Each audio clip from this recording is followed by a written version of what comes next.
Достор, эсиңиздерде болсо, мына Алия Кубанычбекова өткөн жылдын 18-декабрында каза болгон. Ал тишин дарылатуу операциясында ошо тишин дарылатып аткан. Мына ушул 3 дарыгер катышкан, Бул жакта биринчиси Айганыш Кадыркулова, бул стоматолог операция жасаган, экинчиси Айнура Туратбекова, бул анестезиолог, жана үчүнчүсү бул Бактияр Кожаев, бул деле анестезиолог. Бул жактан азыр Кочкордон Алиянын жакындары, туугандары келишиптир. Мына өзүңүздөр көргөндөй, бир 100дөй адам окшойт. Саламаттык сактоо министрлигинин алдында турат. Бул жакта плакаттарды көтөрүп чыгышыптыр. Кимдердин атын жазабыз? Эксперттер, которые жыйынтын химический эмеден жыйынтын чыгаргандар. Молдагазиева, Жумабекова, Өмүрканова, Черикчиев дегендер булар кетанал менен аналгиндин тело не обнаружено деген эмесин жыйынтыгын чыгарышканда, биз ушул эксперттерди тоже сатылып атат. Булар да бизди сатып, карга караган көзүн чукпайт дегендей ошондой жыйынтык чыгарып беришти. А биринчи экспертте болсо обнаружено деген, экинчисинде не обнаружено деп чыгып атат. Азыр Алиянын өлүмү боюнча биринчи экспертизанын алдын ала чыкканда, ага кетанал менен аналгинди аралаштырып сайышкан деген ошондой жыйынтык чыккан, А экинчисинде химическийинде жок деп чыгарылып атат да ушулар. Ушул эксперттер менен азыркы учурда Алиянын өлүмү боюнча 2 врач уйгамагында, алар анестезиолог Айнура Туратбекова жана стоматолог Айганыш Кадыркулова. Мына кыргыз элим бизге деген эч кандай акыйкаттык жок экен. 2 айдан бери ушинтип чуркап жүрсөк, мына сайылган дарылар, доолар сайылды деп бул жерде жүр. Сайылган ушунун айынан эме болду деп. Аналгин, адреналин, димедрол, дектамитазон, кетанал сайылды деп биринчи экспертиза чыгарып атса, экинчи экспертиза чыгарып атат. Телодан буларды не обнаружили деп. Ана булар каяка кетип калат анда. Булардын баарын уничтожать этип, эми биз деген телоны кастырганга макулбуз, мына туугандар туурабы? Кылабыз, башка өлкөгө жибергенге бүт кыргыз элинин кандай экенин, Минздравдын кандай экенин билсин, кандай иштеп аткан эксперттерди. Бизде сотто сатыларын, баардыгы сатыларын эми башка өлкөдөгүлөр да билсин. Бул биз 2 айдан бери мейли деп келдик мына деп. 3 күн болду мен кат таштаганыма, бирөөнө жооп жок мына. Ген прокуратурага таштадым ушул эмеси менен. Эксперттер келип жооп берсин. Чыгарган эмнеге бул эмеде заключениясында химический экспертизада буларды телосунда жок болуп чыгат. Кайка кетти анда?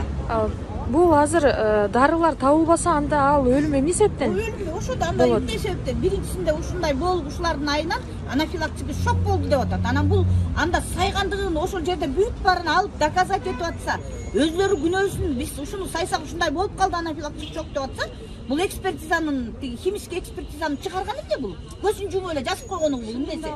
Шылдыңдап атканы бул. Мына эми кенедей баланы сойдурган мас келгенсиз, эми кайра кастырсам, бунда эмне кылат дейт? Буларда бала жокпу я? Буларда небере жокпу? Булар кандай деген адамдар булар? Ушундай жестокийби я? Бу элдин үйү качан жетет я? Качан жетет?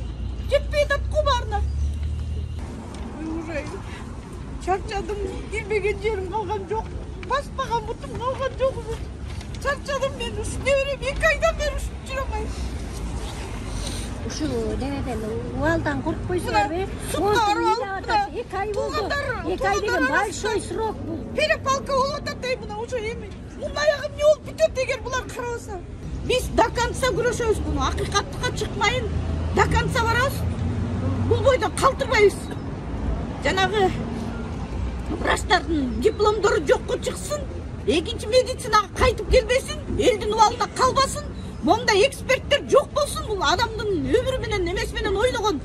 Буларга деле, буларга да наалат. Бул кандай, буларда балдары бар да. Бүгүндө эртең мендей боздошуп калышы мүмкүн.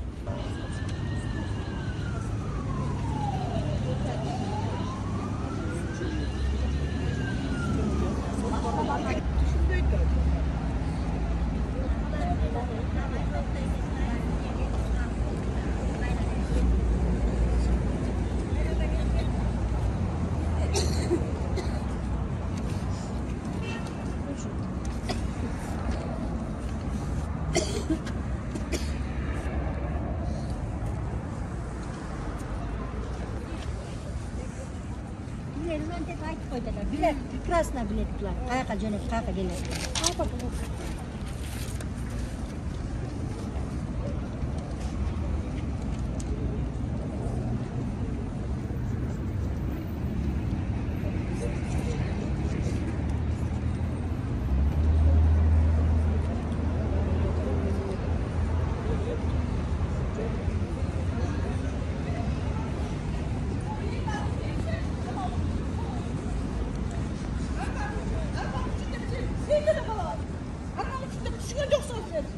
Düşünse bir çıkıp çok büyük bolçu. Uzunca günde ben beni ilap koyup bolçu aydan beri. İş yok ayrı sildin de kasmadı. Selastan yanlarında da oturtayım. Men kastıram balamdı. Başka yerlerge giberim. Bizim Kırgızstanda kandayken ahval buna. Oşul gerek mi? Sildin bolçusun bir Kırgızstan. Bütün 2 aydan beri şunu geldik. Çağırganım emes ciytiği bol. Kimge gayrılamam ben? Kim kat benim önümde? Kim katasın? Жөнөкөй сен укпай атасың анан ким кат? Эжеке мен угуйны атам просто биреле плакаттарды Тургула албайсың ошол эл. Мен кие албайм жазып чыгып элди. Президентке эле жолугалы уже эч ким чечпейт экен, эч ким укпайт экен. Мен канча күн болду келгениме. Бул жерде 2 айдан бери самсалып турам.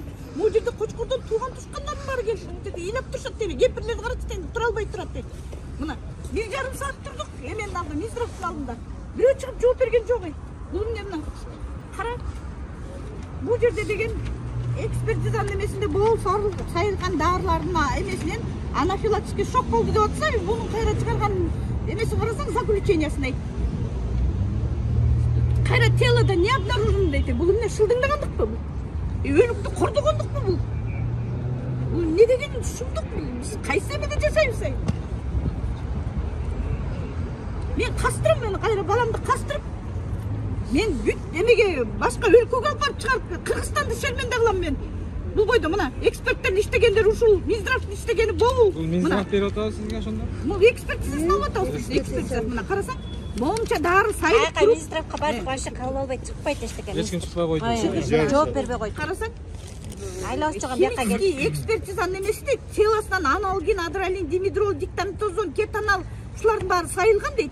Эме тканях желудка, печени не обнаружено дейт. Бул кандай? Бул не деген эмелик? Не көзүн жумуп алып жастыбы муну? Арак ичип отуруп алып жастыбы? Бул не деген? Бул не шылдыңдагандыгы? 2020 года не обнаружено. Бул кайка Кандай? Милициянын баары следовать этип баарын кармап берип атат.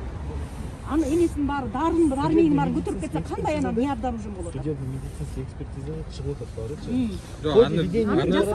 Аны биз окуп билебиз. Анан көздөндө билинип турса да, качпай көрүнүп турса да, азыр окуп атпайбыз. Бунусун азыр таштап коюңуз. Биз бул боюнча неме кылып, Таштап койгон биз бул боюнча генеральный прокуратурада кайрылды. бизде жок да. Чакыргыла бизге жооп берсин ошол. Могу эксперт. Булар менен иштебиз. Жумабекова жокко тартылсын анда булар. Жок, ошо буну биз алып азыр. Ушу заключение боюнча комиссия керек болсо комиссия түзүп, тиешелүү немелер менен жиберип, өзүбүз кошулуп барып көрөбүз. Туура Булар оргумуш кылган эмес, ош эле жүрүш эркин иштейт. Мына апаларга бул айылдан келген апаларга жооп биз деле берген. неме мен акыл өзүмбек Эксперттер келсин, жооп берсин бизге эксперттер. Мына Эркиндикке талтаңдатып чыгарып коюп, экспертизасы туура эмес чыгарып коюп, балдарымды ыйратып сыздатып турабы? Баарын алып келсин ошол жерге. же болбосо Кадырбек эме ким Кыдыр Шаевичти кабыл алсын. Же Садыр Жапаров, же Кыдыр Шаевич кабыл алсын. Бул экөө гана чече турган маселе экен башка. Башканын кереги жок болуп калды жок. Башка кишилер жөнөкөй карапайымдардыкын карабай, анан кийин башкалардыкын карайт экенсиңер да силер. Эме болуп калыптырсыңар. Азыр акча чечкен заман. Акча чечкен үчүн орунмушка жакпай калды киши өлтүргөнчү. Алиянын өлүмү боюнча тергөөнү Ички иштер министрлигинин тергөө башкармалыгы жүргүзүп жатат. Буга чейин Октябрь райондук милициясынан иш козгоп тергеп жатышкан, бирок иш ийинге өттү. Акыркы маалыматтар боюнча врач Айганыш Кадыркулова жана анестезиолог Айнура Туратбекова чектүү деп бул иште өтүп жатат, бирок алар азыр үй камагында. Шоктун өзү депчи. Шок каяктан келип чыкты? Шок ошол биздин комиссиянын председатели айтып аткан Dimitrov менен кетаналды сайгандан келип чыкты деп биз жазып атабыз. Заключение бар. Анан силердин азыркы могу ызы чукулуп аткан химиядан табылбай калыптыр деп ызы чукулуп келип атасыздар да, сиз уккандан кийинчи. Бул бир эле химия ал тагдырды чечпейт. Аны изилдегенде бизге вопрос коюшкан. Ушуну изилдей бергиле депчи. Биздин химиктер изилдеп, бирок бизде ошондой чоң күчтүү аппарат жоктугунан ал жерде ал дарыны таап чыкканга возможность болгон эмес. Анан булар докладына жазышкан. Бизде мындай аппарат жок, биздин судмед экспертизада. Дагы бизде экспертиза бар, государственный экспертиза. Ошол жерде ушул аппарат бар, названиясы хроматомастоспектрометр дегенчи. Ал жака кат жазып барганыбызда, кайрылганыбызда алар айтып коюшту, биз мындай биологический веществолорду жасабайбыз деп ответин следовательге жазып беришкен. Андан кийин келишип, силер өзүңөрдүн колуңардан келген методика менен жазып беришиңер керек деп, биздин химиктер өзүнүн болгон акылын кошуп, өздөрүнүн методикасын чыгарганда бул дарылар ал органдардан чыкпай калган. Ошондон кийин силер мына азыр чыкпай калды, эми бүттү шуну менен заключение экспертиза бүттү деп ойлоп атасыздар да. Жок, андан сырткары дагы бизде вскрытияда жазып берген заключение бар. Мен клинический фармаколог, комиссиянын мүчөсү болом. Биринчи күндөн баштап ошо изилдеп баштаганда кайсы дарылар колдонулган ошону маалымат алып, мен берген заключениеде бул наркозный средства колдонулган жана уже 5 саат болуп атканда аналгин менен кетанал сайылганда. Ошол жерде мен жазып бердим, аналгин менен кетанал негизи 15 жашка чейин колдонулган болбойт.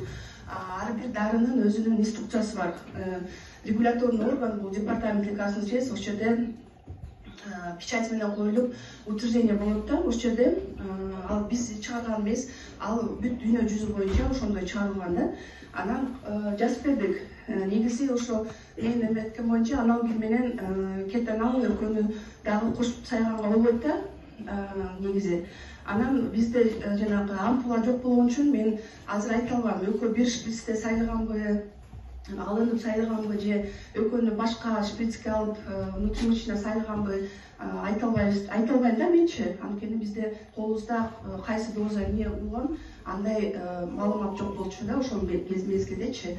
Андан кийин средства для наркоза, чынын айтканда, бул аябай доза зависимый да.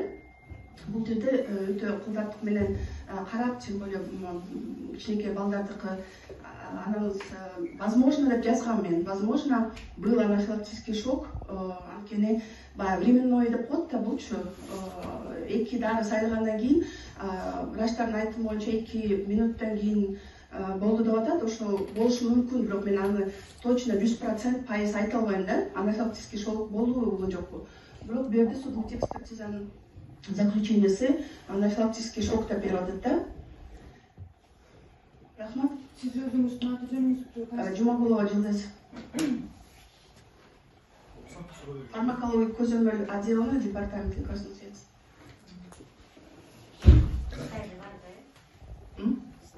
Отуз жылдан ашык стажым бар. Кандидат медицинских наук, доцент. Сиз фармаколог катары, мен ушу кыздын атасы элем. Фармаколог катары айттыңыз, могу 2 бидондуу препарат жана кетанал менен аналогин өкө. Негизи экөөнү совмещать нельзя же было, правильно? Негизи международный рекомендацияда жазылган 2 препарат бир группадан болуп калат. Не наркотический аналгетик, не стероидное противовоспалительное средство и не рекомендуется, нежелательное сочетание деп жазылган да. Ошону мен справкадан көргөзгөн жазылган. Жок, бул жерде ачыгын айтып атпадым. Жанагы бул эксперт 15 жашка чейин инструкциясында жазылбайт деди да. Ал эми совместный экөөнү кошту же кошкон жокпу, ал бул жерде деген уже точка коюлду да. Бул вопрос боюнчачы эмне үчүн алар жазылган, эмне үчүн жазылган, аны деген уже сот чечет да. Сот чечет. Ал жазылбаш керек дегенден кийин уже жазылбаш керек.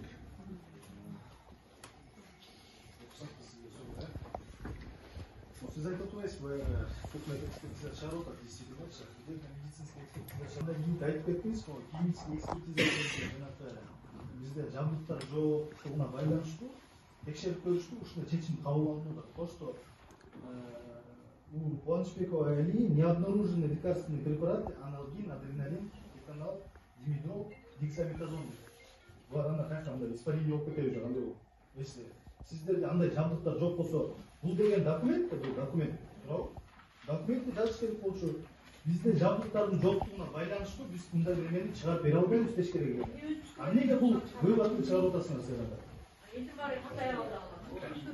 Фармацевт возможно деп атса, силер кандай чыгарып койсоңор анда? 21 декабрда 2023 жылы заведующий биздин химия Молдагазиева өзү ошол жерде турат, ал докладына жазып атат. Химическое отделение судебным медицинским экспертам доставлены биологические объекты внутреннего органа, желудок, кишечник, печень, почка, головной мозг на имя трупа Кубанычбековой Али Элимановны Бетче. Проведение химического исследования, то есть на лекарственные препараты атропин, димедрол, фентанил, нефрол, серафулан, кетанал, аналгин, к сожалению, не представилось возможным, так как у нас не имеется аппарат хроматомасса спектрометр, без жазгандан кийин, анан кийин уже следователь комплексно кылып жасагыла деп чыгарып атпайбы?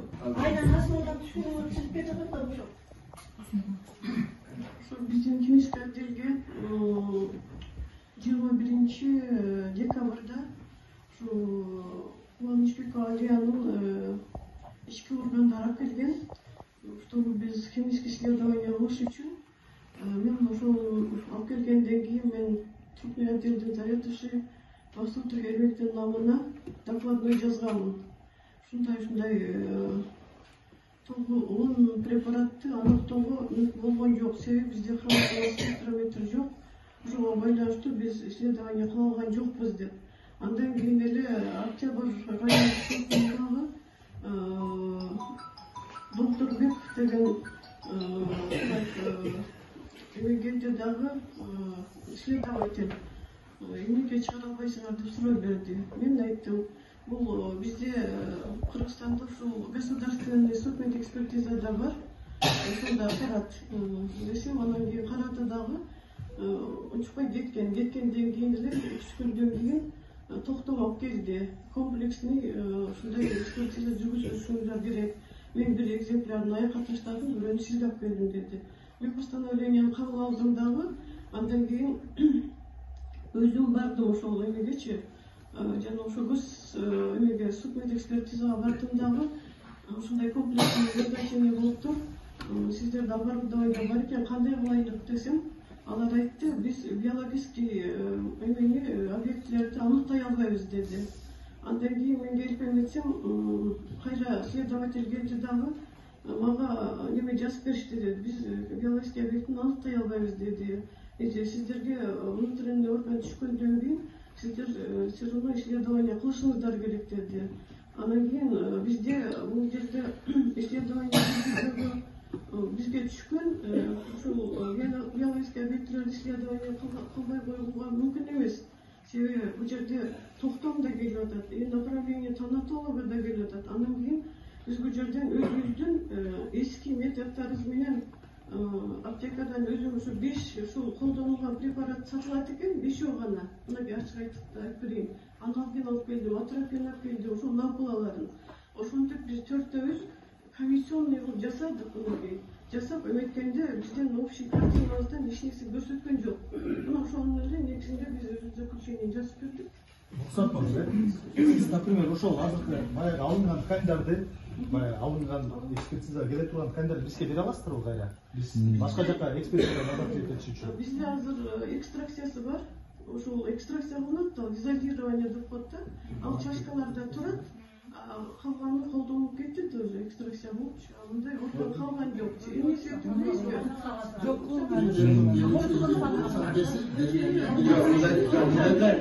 Эме турсаңыздар, ар бир эмени көргөн жана кылынган биз кылган ишке эмеспиз, бизде сакталат.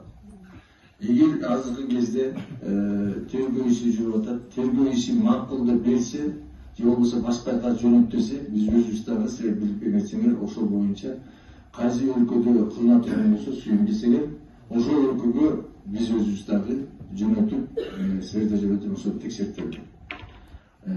Азыркы кезде белгилечи, телефон менен кайсы жерде, кайсы өлкөдө кылынат?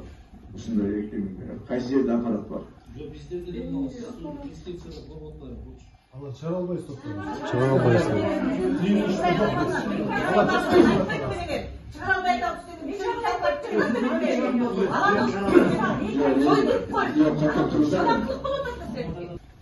Ушул азыр отуруп туруңуздар. Биз алдына комиссиянын немесин жазып, кайра сиздерге угузабыз. Могул боюнча дагы азыр мен министрлер менен сүйлөшөм. Казакстан министри менен сүйлөшөм. Россиянын министри менен сүйлөшөм. Каякта кайсы жерде бар болсо, биз ошону жөнөтөбүз. Ушул демалыштын ичинде Өзүбүз көрө берип.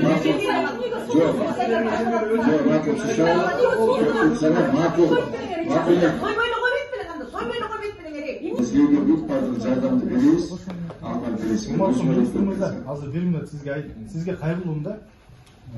Эми бул эксперттер чыгарып атат да, бул заключениени. Бул деген документ, туурабы? Печать коюлуп атат бул жака. Булар аныктап чыгарып атат. То, что бул жанагы биринчи судмед экспертиза аныктап чыгарган дарыларды жокко чыгарып атат. Мындай айткандачы. Жокко тартылсын. Жокко тартылсын. Хирург болсо, мен деле мисалга сатына 40 профессормун. Алар комиссиядачы мен кире албайм. Себеби деген мен специалист эмесмин. Ошон үчүн ар бир жерде комиссия түзүлгөн. Мынакей судмед эксперт үчүн түзүлгөн, кристаллограф көз үчүн түзүлгөн. Общий мынакей министрликтин комиссиясы жанакы чечим чыгарып берди. Азыр дагы силерге чечим чыгарып берели деп атабыз. Бул жерде отуруп бергенде ачыгын айтайын, 10 мүнөт малда келатканды айтып келгенмин. 10 мүнөт мал. Мен 10 мүнөт 15 мүнөттө тияктардагы карман отуруп силерге заключениесин чыгарып берейин деп атам. Ол чыгарган, баягы заключение чыгарган эксперттерге дагы бизге кагаз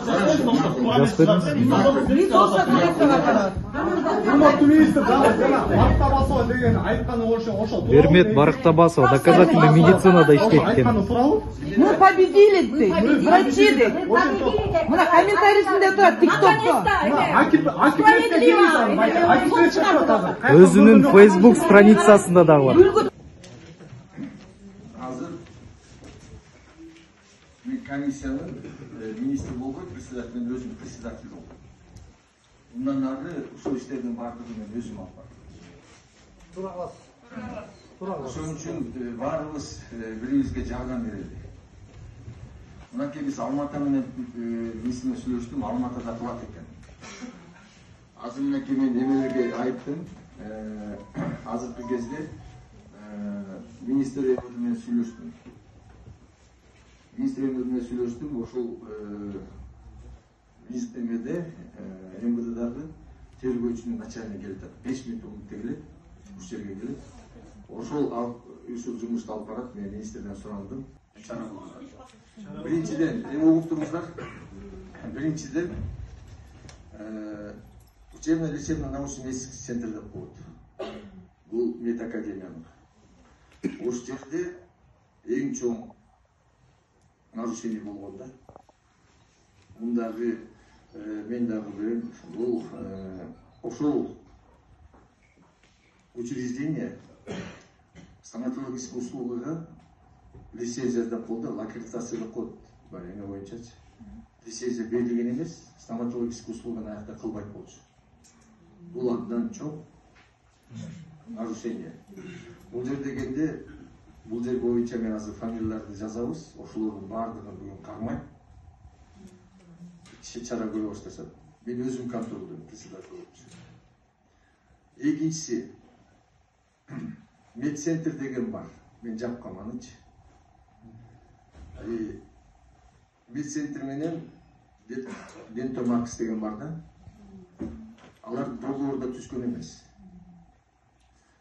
Бул жерде мындай комиссия немеси турат, Кадыркулованын күйөөсү кыз каза болгондон кийин 2 күндөн кийин үйүнө барып үйүнө барып договор түзөт, 3 январь 23 жылга. То есть 1 жыл мурунку менен түзөт да.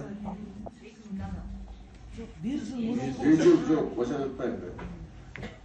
1 жыл мурунку менен эме түзөт, договор түзөт да. Анан кийин мен бул Самырзаев менен сүйлөшкөн, Самырзаев бүт бардыгын тергөөдө жазып берген. Келип эмне кылып эметкенинчи бул Самырзаев да жооп берет, Кадыркулованын күйөөсү да жооп берет. Азыр фамилияларын жазып алсаңыз. Кадыркулованын күйөөсү. Урсаңыз мен до конца айтам. Кадыркулова жооп берет, азыркы мынга МВДдин министри айтты, фамилияларын бизге бергиле деп тергөөчүсү келип атат. Сиздер да ошо тергөөчү менен сүйлөшөсүңөр, фамилияларды биз беребиз. Бүгүн эле чара көрүлөт. Аппараттын жоктугуна байланыштуу бул чечимди чыгарса, анда жазыш керек эле. Бизде жабдыктын жоктун себебинен биз могул немелерди аныктай албайбыз деп жазыш керек эле. Бул жерде булар чечим чыгарып атат. Уже элечи аппараттын жоктугун министр өзү эле подтверждать этет. При судебно-химическом исследовании внутренних органов трупа деп атат да. Кубанычбекова Алия жана Казалкованын кызыныкы.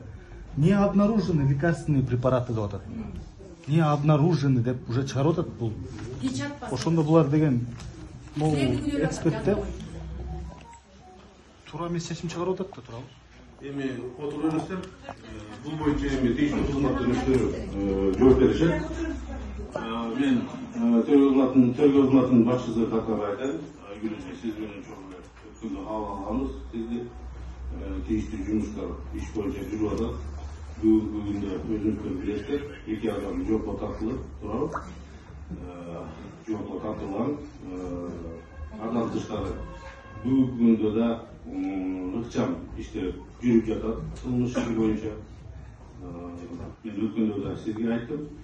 Бул жерде да көпчүлүк адам келип, баарыңыздарга айтып атат. Бүт багыттар боюнча текшерүүлөр жүргүзүлөт жана тийиштүү адамдар жоопко тартылышат. Мурсат бул жерде азыр министр алыптады бешин деп айтты да. Тергөөчүлөр туура эмес жазып коюпту деди. Аппараттын жоктугуна байланыштуу деп сиздерге шылтап атат. Шылтап койдум. Силерди күнөөлөп атасыз. Тергөөчү чыгарбайт да бул экспертизаны.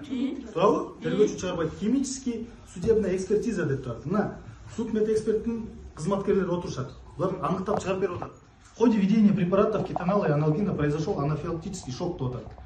Тергөө кызматкери жазып берип атат направление. Мына могул дарыларды, вышеуказанный дарыларды действительно сайылганбы? Аныктап бериңиз десе, булар принимая во внимание деп атат. Исследование, после исследования трупов жанагы перечисленные лекарстволар в теле не обнаружено деп атат. Табылган. Карабайсызбы? Бул эксперттер ошондо фальсификация кылып атабы документтерди? Ошолорду жоопко тартып бериңиздер суранабыз биз. Анан жанагы анестезиологдун мына урматтуу министр Алымкадыр Бешеналиевдер айтып кетти, туурабы? Подделка документов болгон ал жерде жанагы стоматологдун күйөөсү барат дагы задним числом 1 жыл артка секирип туруп договорду жасап келип атат, келишимди. Немени? Түнү менен жанагы аялы бала тинди баланы өлтүрүп атса. Бала каза болгон. Атым Элеман. Элеман. Бул боюнча да жумуштар, тийиштүү жумуштар алып барылып атат. Биз күнүнүк ишти ыкчам түрдө алып барып атабыз. Мен жана айтып кетпедимби? Тергөө амалдары жүрүп жатат, ошого жетиги менен анан тийиштүү чаралар колдонулат да. Сиздерге претензия жок. Иштеген жагынан жакшы, молодецтер. Силер ушинтип атып, эмеге Октябрьский судка эметип, силердикин эми булар судтар бири-бирине ишенбейби кандай? Силер буунун баарын коюп, жаап берип, жардам берип ушинтип атсаңар, врачтар бири-бирин актап, эми дагы корутундуларда боюнча жооп берейин. Азыр эми кичине пикир келишпештер болуп атпайбы бул жерде? Дагы көрсөтүлбөй жатат. Бул боюнча, корутунду боюнча да, ушу экспертиза боюнча да биз көпчүлүк макул эмес болуп атышпайбы? Бул боюнча бүгүн дайындадык комиссионный экспертизаны. Мекемелер менен, РБС менен биргеликте дагы жумушту алып барабыз. Дары-дармектер жана аппараттар деп атасыңар, ошолор боюнча да текшерүүлөрдүн баардыгын жүргүзөбүз. Министрдин көзөмөлүндө, кабинет министринин төрагасынын көзөмөлүндө, биздин президентибиздин көзөмөлүндө бул иш. Ошондуктан баарыбыз кызматтык менен жумушту алып барабыз, тийиштүү чараларды колдонобуз. Сизден өтүнүч сурайт элем да, мен жанагы Казалкова кыздын атасынын өзүчү. Бул документти окуп өзүңүз таанышсаңыз азыр кылгандыгы туура фальсификация документов фото бул жерде эксперттерге могу чыгарган экспертизаны чыгарган эксперттерге чара көрүп бериңиздер. Биз сиздерден сурабыз. Абдыкадыр Бешеналиев өзү айтты, мына азыр келет следственный кызматкерлер. Алып барсын, мыйзам чегинде жооп берсин деп. Запрос кылсын. Бул боюнча да тийиштүү жумуштарды алып барабыз. Мен айтып коеюн силерге, экспертиза боюнча жана силер азыр мына айтып атасыңар, донордорду келтирип атасыңар. Алар боюнча да текшеребиз. Мына бүгүнкү күндө азыр тергөөчү менен сүйлөштүм, комиссионный экспертиза дайындадым дейт. Ал жерде суроолордун баардыгы коюлду дейт. Бүт суроолордун баардыгы. Мында дурус азыр бир кезекте дагы туура экспертизасын чыгарабыз деп ойлойбуз. Анан кийин эме убакыт бергиле. Жок, убакыт бергенде созулуп атат. Булар созулуп атат. Күнүнгө созулуп атат. 2 ай болду, 2 айдан бери буну каттап давно эле чыгарып коюш керек болчу. Бул жерде тергөө кызматына претензия жок. Тергөө кызматына претензия жок. Суд экспертиза кызматкерлерине претензия жок. Муну карабайсыздар, мына өзүңүз деле алды документти таанышып көрсөңүз, бул эми жөндөн изине чыгарып атат да. Булар аппарат жоктугуна байланыштуу дейт да. Биз ушинтип чыгардык дейт. Анда ошол жерде алды кагазга жазыш керек эле да. Аппарат жоктугунун себебинен биз аныктап бере албайбыз деп жазыш керек болчу, туурабы? Тергөө топ түзүлдү, бул боюнча күнүмдүк жумуштарды баары ыкчам түрдө аткарып атабыз. Тийиштүү экспертизалардын баары дайындалды. Сиздер айтып атасыздар жана аппарат боюнча, эксперттер боюнча, анын баардыгы бүгүнтөн баштап уже неме кылып сурап, тактоочу суроолордун баарын берип жоопторун алабыз да. Андан тышкары айтып атам, жанагы тийиштүү жомко тартыла турган